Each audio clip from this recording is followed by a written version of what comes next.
Welcome to my another blogging video. কেমন আছেন সবাই? আশা করি সবাই খুব খুব খুব ভালো আছেন। আমিও খুব ভালো আছি। আর আমার নতুন ব্লগে আপনাদের সবাইকে স্বাগত। আর হ্যাঁ, যদি ব্লগটা পছন্দ হয় তাহলে লাইক, শেয়ার, সাবস্ক্রাইব অবশ্যই অবশ্যই অবশ্যই করবেন। আর ব্লগটা দেখতে থাকুন আর এনজয় করুন। আর কেমন হয়েছে অবশ্যই জানাতে ভুলবেন না।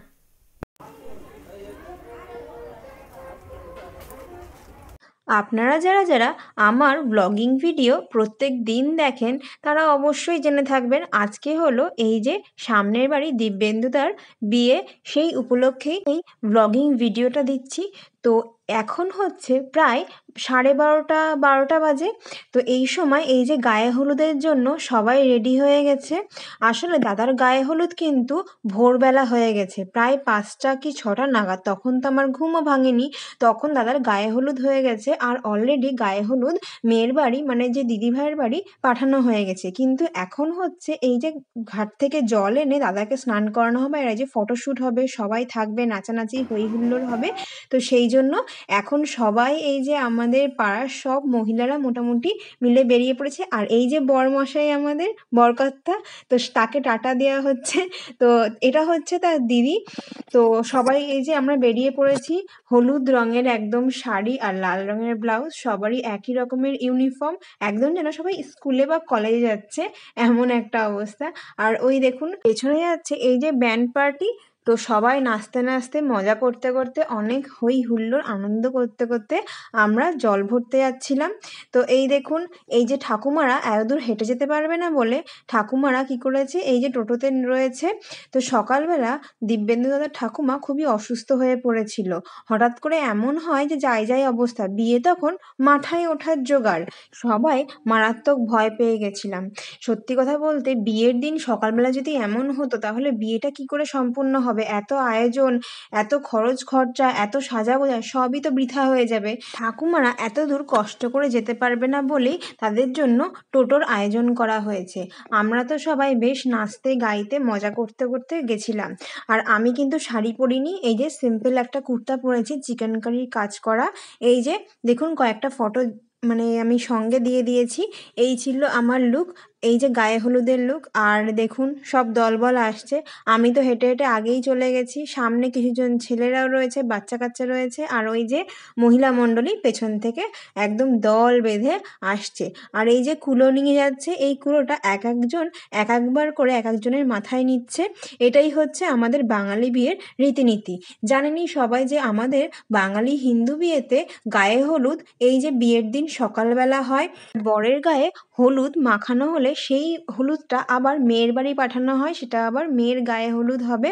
তো সেই কাজটা আগেই হয়ে গেছে, কিন্তু এই যে স্নান করা, এই যে পুকুরে এসে বরণ করা আর সবাই মিলে ফটোশ্যুট করবে, সবাই আনন্দ মজা করবে। কারণ ভোরবেলা 5টার সময় কেউ এতটা রেডি হয়ে সাজগোজ করে আসতে পারবে না।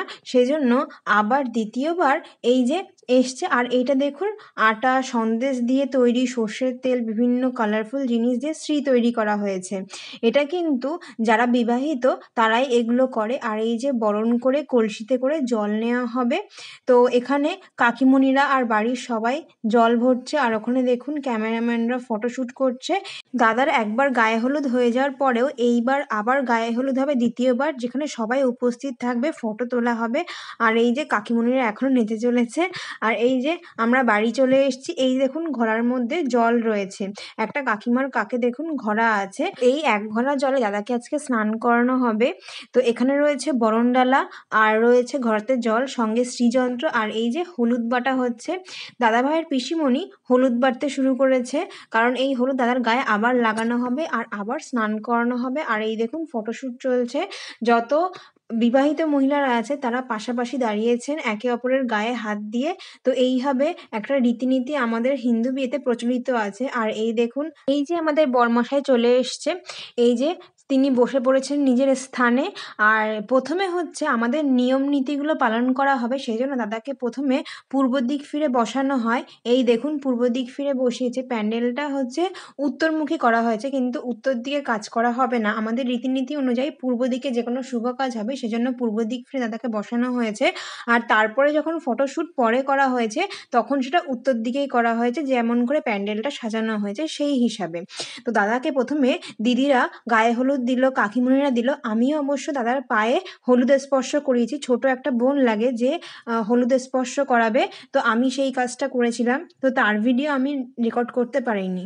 তো এরপরে খাওয়া দাওয়ার পরে একটু রেস্ট করেছি। আর এই দেখুন আমি রেডি হয়ে গেছি বিয়েতে যাওয়ার জন্য বরযাত্রী হিসাবে। তো এই দেখুন আমি একটা শাড়ি পরেছি, একটা ময়ূরকণ্ঠী রঙা শাড়ি।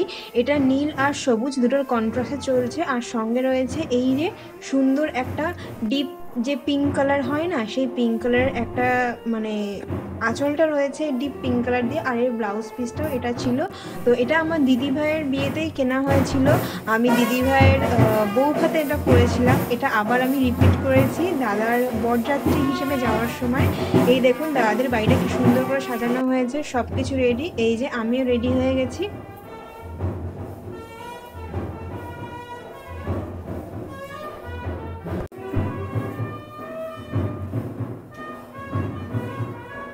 আমি রেডি হয়ে গেছি। মা শাড়িটাকে খুব সুন্দর করে পরিয়ে দিয়েছে। তো আমি চাইছিলাম ফুল একটা লুক আমি তুলব, কিন্তু সেটা পারছিলাম না। যাই হোক, সমস্যা হচ্ছিল। আর এই যে বরমশাই রেডি হয়ে গেছে, আমিও নিচে নেমে এসেছি। আর এই যে কাকিমুনির সঙ্গে কিছুটা ফটো তুলেছি আমি পাশের বাড়ির। আর এই যে কয়েকটা সেলফি। আর এই যে দাদাকে বরণ করা হচ্ছে। দাদা এবার বেরোবে, সেজন্য কাকিমুনি বরণ করছে। এই যে দেখুন দাদা বেরোচ্ছে এবার। তো সবাই ফোন হাতে আর ক্যামেরা হাতে ব্যস্ত, সবাই ফটো তুলতে ব্যস্ত। আর দাদাভাই রেডি হয়ে গেছে। এবার আমাদের গাড়ি স্টার্ট হবে। আমাদের 11টা গাড়ি করা হয়েছিল বরযাত্রী যাওয়ার জন্য, কিন্তু বরযাত্রী অনেক কম হয়েছে, কারণ ঠাকুমা অসুস্থ থাকায় ঠাকুমা, কাকিমণি, আমার মা সাথে অনেকেই আসতে পারেনি।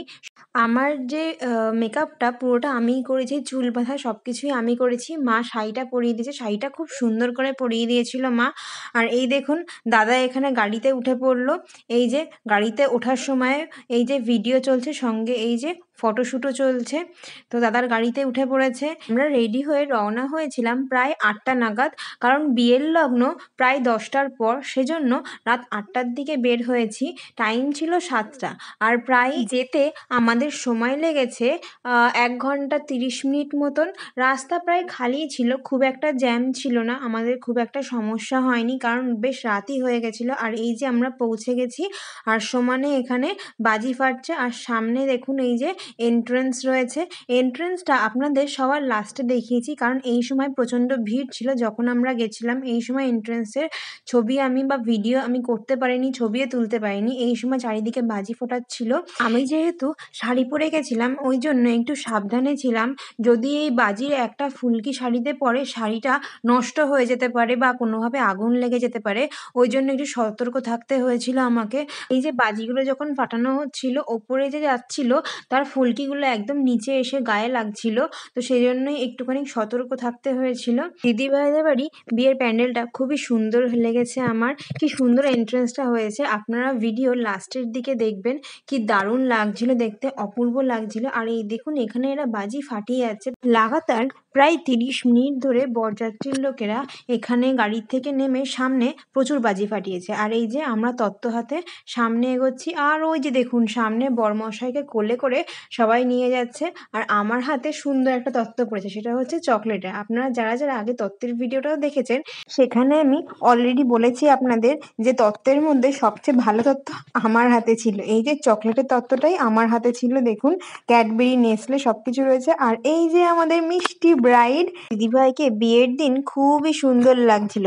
দিদিভাই কিন্তু মেকআপটা পুরো নিজেই করেছে।